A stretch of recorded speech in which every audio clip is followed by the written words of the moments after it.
Okay, so since I do not have all the requirements for the performing installation, I mean, I don't have pipes and so on, need to still buy them. Um, let's take a closer look on this driver unit, pump controller, you name it. First of all, aluminium casting, injection casted. You can see ports over here, same at the bottom. You can even see the machining pattern that was cut into the pattern into the mold, and nice rubber gasket over here. So I give it 10 out of 10 in terms of this case. I didn't expect that. It for me on photo I was assuming that it's going to be a plastic, and that's it, but it's quite nice. Boards nicely conformably coated with the moisture resistant lacquer, very good. Quite simple topology, I would say, as far as I know, as a hobbyist with electronics diploma, but never been used in real life. But it's you can say that it's quite simple, since you have about 12 1 2 3 4 5 6 7 8 9 10 11 12 13 14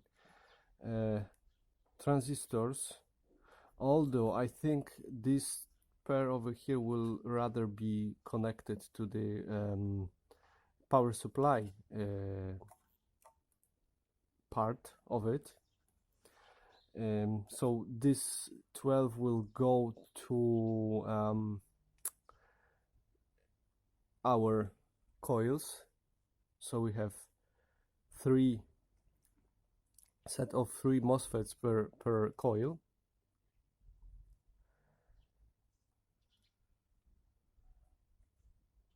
No, set of 4 per coil. Yeah, 1 2 3 4 exactly. And you see the grounds are connected only to this middle ones. I'm not going to unscrew that. There is nothing more on the other side. I don't believe it. There is no point, no reason to do that. It's only MOSFETs that are probably laying flat on the back plate of this container, and that's it. Okay, now it's very shiny. Okay, I contacted them and asked questions about the underload protection, and they said, yeah, pump has a built-in underload protection, so when the pump will run dry, it will switch off itself. This I was mistaken. It's not table, it's tank. You can even see that on the that's only my conclusion. Never ask about that. There are some indicators like well, tank, MPPT, power, RPMs, volts. So there is some processing going on. This is current shunt, so it probably measures how much current is going through these squiggly tracks on each of those lines. Will also be probably used for sensing currents going to the coils, and if processor will conclude that there is some unreasonable, let's say, power draw or under power, it will react accordingly. Here you can also notice this jumper. So probably, because this is shorter, it's the one with which is marked well. probably if you remove this one, it's not gonna start. And this is basically a place where you can connect your float switch. And I'm not sure how many wires I have on my cable that goes to the well, but if I have enough of cables, I will also add this float switch, because that's a good measure, not to rely on this processing only.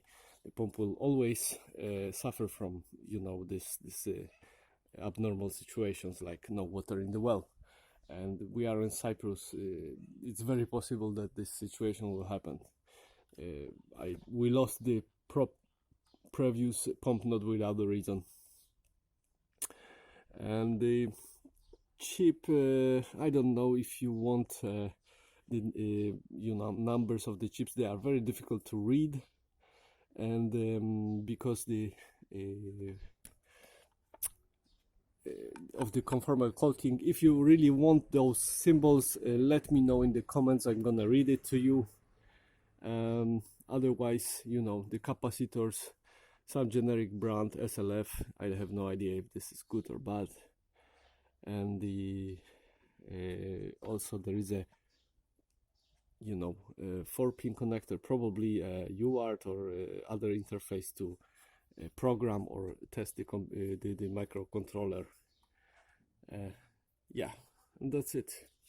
Nice chokes for the cables. This one is definitely for the you know, pump. This one for other sensors.